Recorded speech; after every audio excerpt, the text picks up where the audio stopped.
আপনি কি জানেন আমেরিকায় প্রত্যেকটি ডলারের জন্ম হয় একটি কারখানায়। এই জায়গাটির নাম bureau of engraving and printing. এখানেই আমেরিকার ডলার ছাপানো হয়। যন্ত্রগুলি খুব নিখুঁতভাবে চালানো হয়, যেন তেল মাখানো কোনো মেশিন। যদিও বা এখানে কোনো কয়েন তৈরি হয় না, তবে নোটগুলি অনেক সূক্ষ্মভাবে যাচাই করা হয়, যা অনেক সময় খালি চোখেও ধরা পড়ে না।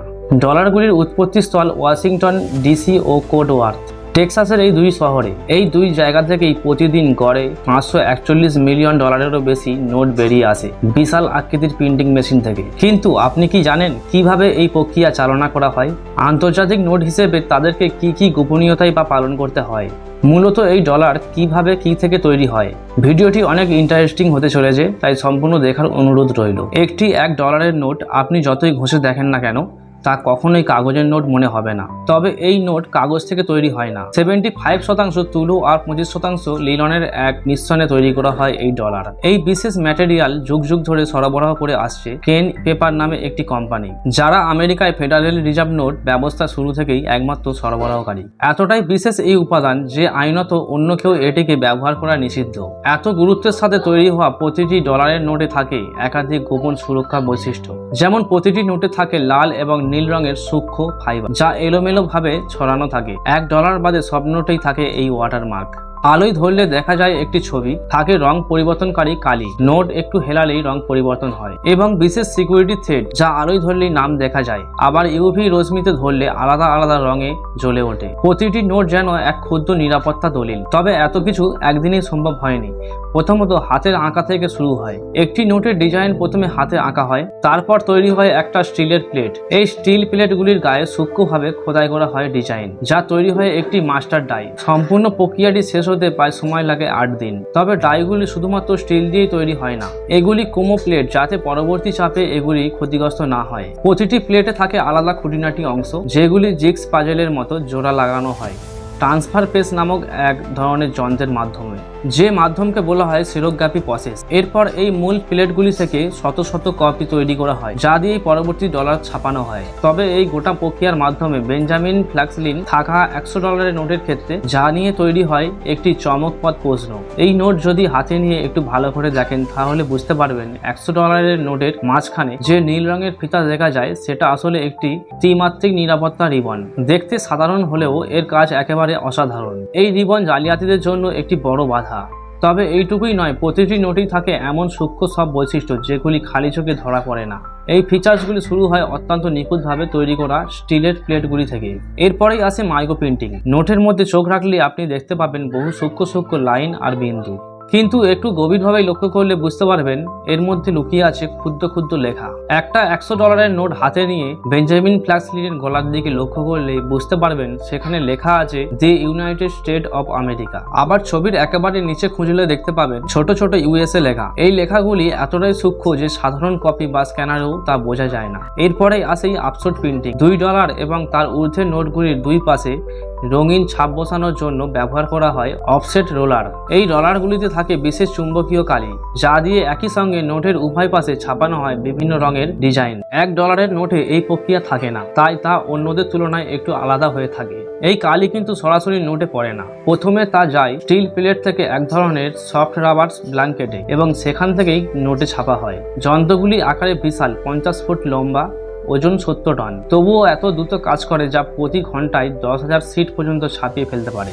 তবে গতির সঙ্গে সঙ্গে সতর্কতাও সমান জরুরি। প্রতি 500টি নোট ছাপার পরেই একটি সিট টেনে বিশেষজ্ঞরা খুঁটিয়ে দেখেন কোনো ভুল আছে কিনা।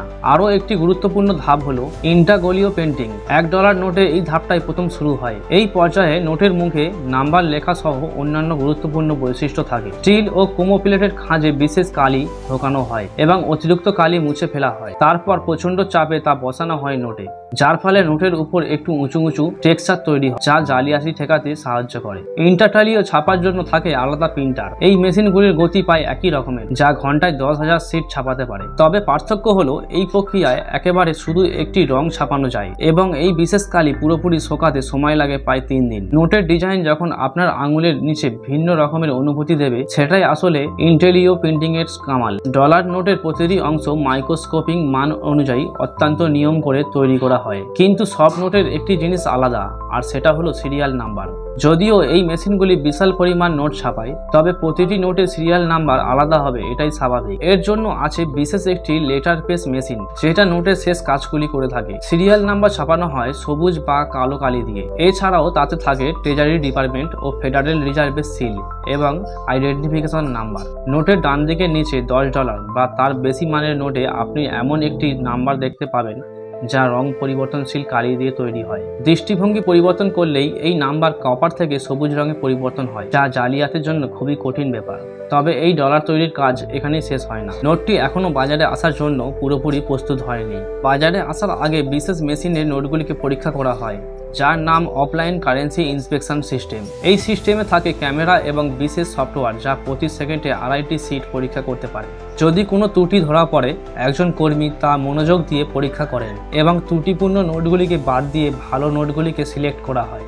অবশেষে এই নোটগুলি পৌঁছায় ওয়াশিংটনের ফোর্ট ওয়ার্থের সরকারি কারখানায়, যেখানে গিলোটিন মেশিন দিয়ে নোটগুলিকে সঠিক আকারে কাটা হয়। দৈর্ঘ্য 6.14 ইঞ্চি এবং প্রস্থে 2.61 ইঞ্চি। ব্যান্ড দিয়ে মোড়ানো হয় যাতে নোটের মান লেখা থাকে। এই বিগগুলোকে বড় বড় বান্ডিলে প্যাকেট করা হয়। একটা বান্ডিলে 400টি নোট থাকে। তারপর 4টি বান্ডিল মিলিয়ে ধাতব বক্সে রাখা হয়। ফেডারেল রিজার্ভ এই নোট ইস্যু করে, তাই এই স্কিটগুলিকে গাড়িতে লোড করে নির্দিষ্ট পথে ফেডারেল রিজার্ভ ব্যাংকে পৌঁছানো হয়। কখনো কখনো বিভিন্ন পয়েন্টে কয়েক বছর ধরে রাখা হয় ও ক্রেডিট ইউনিয়নগুলির মাধ্যমে সাধারণ মানুষের কাছে পৌঁছে দেওয়া হয়। যদি কোনো নোট সন্দেহজনক মনে হয়, যেমন ব্যাংক কর্মী বা ক্যাশিয়ার শনাক্ত করে, তবে সেটা পাঠানো হয় ইউএসএ সিক্রেট সার্ভিসের কাছে, যারা দেশের মুদ্রা নিরাপত্তায় রক্ষায় কাজ করে। দেখতে অনেক সহজ মনে হলেও গোটা প্রক্রিয়াটা অত্যন্ত দক্ষ এবং গোপনীয়তার সঙ্গে করা হয়। প্রতিটি নোট তৈরিতে খরচ হয় প্রায় 2.8 থেকে 6.8 সেন্ট, যা ডলারের মানের অনুসারে হয়ে থাকে।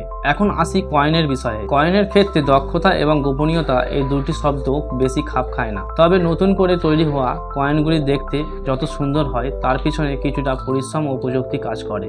কয়েনগুলি জিঙ্কের তৈরি, কিন্তু সেগুলিতে কপার প্লেটিং থাকে, সেই জন্য তারা লালচে রঙের হয়ে থাকে এবং কোয়ার্টার এবং ডাইমগুলি হয় কপার এবং নিকেল মিশ্রিত, যার জন্য সেগুলি দেখতে হয় রূপময়। কাঁচা মাল থেকে শুরু করে 1500 ফুট লম্বা কয়েল থেকে এই ধাতু কাটা হয় ছোট ছোট ডিস্ক বা ব্ল্যাঙ্কে, যেগুলি অনেকক্ষণ ত্রুটিমুক্ত হওয়ার জন্য ফেলে রাখা হয়। তারপর ব্ল্যাঙ্কগুলি গরম করা হয় প্রায় 950 ডিগ্রি তাপমাত্রায়।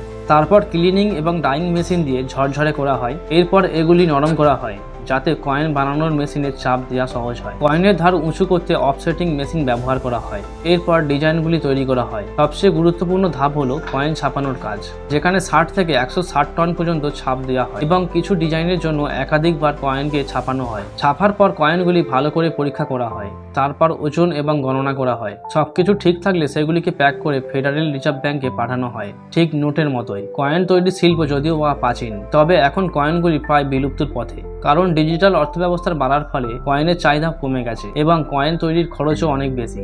উদাহরণস্বরূপ $100 একটি নোট তৈরি করতে খরচ হয় 16.5 সেন্ট, কিন্তু সেখানে একটি কয়েন তৈরি করতে খরচ হয় 36.9 সেন্ট। সুতরাং এই কারণে আমেরিকার কয়েনের দিন শেষ হতে চলেছে বলে মনে করা হচ্ছে। এই কয়েন বা নোট শুধুমাত্র একটি মুদ্রা নয়, এটি হলো একটি শিল্পকর্ম যা তৈরি হয় কঠোর প্রযুক্তি এবং নিরাপত্তা ব্যবস্থার মাধ্যমে, আর সেই সঙ্গে প্রতিরোধ করে জালিয়াতি ঠেকাতে। ভিডিওটি কেমন লাগলো কমেন্ট বক্সে জানাবেন। পরের ভিডিওতে আবার দেখা হচ্ছে। ততক্ষণের জন্য ভালো থাকবেন, সুস্থ থাকবেন।